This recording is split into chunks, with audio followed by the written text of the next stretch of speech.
કેમ છો મિત્રો? મારું નામ છે doctor Karan Mandli, your medical ઓફિસરમાં તમારું સ્વાગત છે. આજનો વિડીયો છે ટેકો પોર્ટલ ઇન્સ્ટોલેશન ગાઈડ અને ડેટા સિંક્રોનાઇઝ પ્રોબ્લેમ આવે છે તેના વિશે છે.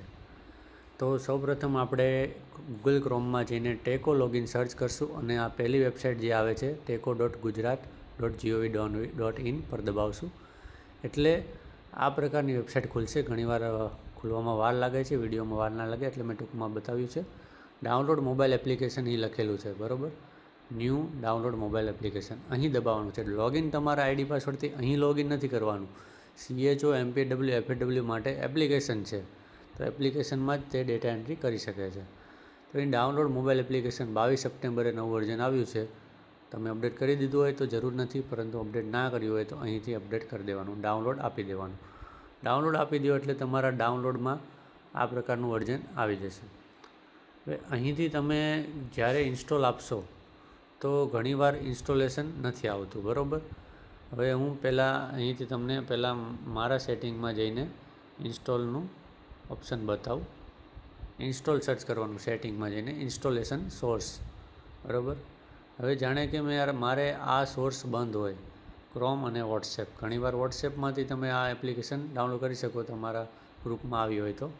હવે હું ઇન્સ્ટોલ કરીશ તો શું લખેલું આવશે કે એલાઉ નથી, બરાબર. અહીંથી જ સેટિંગમાં જવાનું કહે છે, તો અહીંથી એલાવ આપી દેવાનું, બરાબર. અહીં ક્રોમ જ એક એલાવ આપ્યો. હવે ઇન્સ્ટોલ કરી શકું. હવે શું આવશે? હવે આ અનસેફ એપ બ્લોક્ડ, બરાબર. અનસેફ એપ છે તો મોરમાં જવાનું રહેશે. અહીં મોર દબાવવાનું છે ખાલી અને ઇન્સ્ટોલ એનીવે આપી દેવાનું છે, બરાબર. પેટર્ન આપો, લોક આપો અને આ ઇન્સ્ટોલ થઈ ગઈ, બરાબર. એટલે આટલું કરવાનું રહેશે. તમારે શું કરવાનું છે ફરીવાર હું તમને બતાવું છું. સેટિંગમાં ગયા છો, અહીં ઇન્સ્ટોલ સર્ચ કરી દેવાનું. ઇન્સ્ટોલ સર્ચ કરશો એટલે ઇન્સ્ટોલેશન સોર્સિસ આવશે, બરાબર. અને અહીં વોટ્સએપ પણ ઓકે આપી દેવાનું. ક્રોમ તો આપેલું જ છે ઓકે, વોટ્સએપ પણ આપી દેવાનું, એટલે વોટ્સએપમાંથી પણ એપ ઇન્સ્ટોલ કરી શકો. હવે એક બીજો ઇસ્યુ જે છે, main issue, data not synchronise properly, please refresh. વારંવાર રિફ્રેશ કરો, ગમે કરો, પણ આમાં ડેટા આવતા નથી. ઘણીવાર અપડેટ સમયે આવો પ્રશ્ન આવે છે, ઘણીવાર પહેલીવાર ઇન્સ્ટોલ કરતા હોય ત્યારે આવો પ્રશ્ન આવે છે. આ પ્રશ્નનું એકમાત્ર સોલ્યુશન છે, ધ્યાનથી આ સ્ટેપ જોજો અને આ સ્ટેપ ફોલો કરવાના છે, બરાબર. આવું આવ્યું છે, આપણે ટેકોની એપ બેકગ્રાઉન્ડમાં નાખી દીધી, એટલે બંધ કરી દીધી. હવે જે એપ્લિકેશન છે એ અનઇન્સ્ટોલ કરી દેવાની, બરાબર. ડિલીટ થઈ ગઈ એપ્લિકેશન. માય ફાઇલ્સમાં જવાનું અથવા તો ફાઇલ મેનેજરમાં જવાનું, બરાબર. ફાઇલ મેનેજર ઓપન કરશો એટલે આ પ્રકારનું આવશે. જો અહીં સર્ચ ઓપ્શન આવતું હોય તો ડાયરેક્ટ સેવા સર્ચ કરવાનું. સેવા સર્ચ કર્યા બાદ જે પણ સેવા નામના 2 ફોલ્ડર આવે, SEWA, તે ફોલ્ડરને ડિલીટ કરી દેવાના, બરાબર. હવે જો સેવા અહીંયા સર્ચનું ઓપ્શન ના આવતું હોય, બરાબર, તો અહીં અંદર જઈને તમારે સર્ચ કરવાનું રહેશે.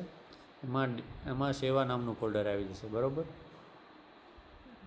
ફોલ્ડર તો નીચે પણ દેખાશે તમને, એટલે એ રીતે કરી શકો છો. ડિલીટ કરવાનું છે મૂળ. જો અહીંથી હું તમને ડિલીટ કરીને બતાવી દઉં છું. આ મેં ડિલીટ કરી દીધું. હવે આપણે જે ડાઉનલોડ કર્યું હતું તેને ફરીવાર ઇન્સ્ટોલ કરવાનું, બરાબર. ના હોય તો અપડેટ વર્ઝન લઈ લેવું. હવે ઇન્સ્ટોલ આપીને ઇન્સ્ટોલ એનીવે, બરાબર, આ ઇન્સ્ટોલ કરી દીધું છે. ઇન્સ્ટોલ કર્યા બાદ મેઇન વસ્તુ કે વાઈફાઈ સારું આવતું હોય, 5G નેટવર્ક હોય, અથવા તો ઘરે બ્રોડબેન્ડ હોય અથવા PHCનું બ્રોડબેન્ડ હોય, બરાબર. આ બધું એલાવ આપવાનું છે અને બ્રોડબેન્ડમાં જઈને તમારે તમારા આઈડી પાસવર્ડથી લોગિન કરવાનું છે, બરાબર. જે પણ આઈડી હોય પાસવર્ડ હોય લોગિન આપવાનું અને મિનિમમ 15થી 20 મિનિટ ફોન એમનામ રહેવા દેવો પડે છે. ઘણીવાર અડધી કલાક પણ થઈ જાય છે, પણ લોગિન થઈ જશે. અપડેટ કરતી વખતે પણ આ જ વસ્તુ કરવાની રહેશે. અને તેમ છતાં પણ આ પ્રશ્ન રહ્યો તો બીજું કોઈ સોલ્યુશન છે નહીં. વારંવાર બીજા કોઈને પૂછવાની જરૂર નથી. સેમ સ્ટેપ ફરીવાર કરવાના, બરાબર. કોઈ જ જાતનું બીજું સોલ્યુશન નથી. આ પ્રશ્ન રહેશે જ તે, બરાબર. એટલે આ પ્રકારે તમે આ પ્રશ્નનું સોલ્યુશન લાવી શકો છો. વિડીયો સારો લાગ્યો હોય તો લાઇક કરો, સબસ્ક્રાઈબ કરો, શેર કરો. Thank you.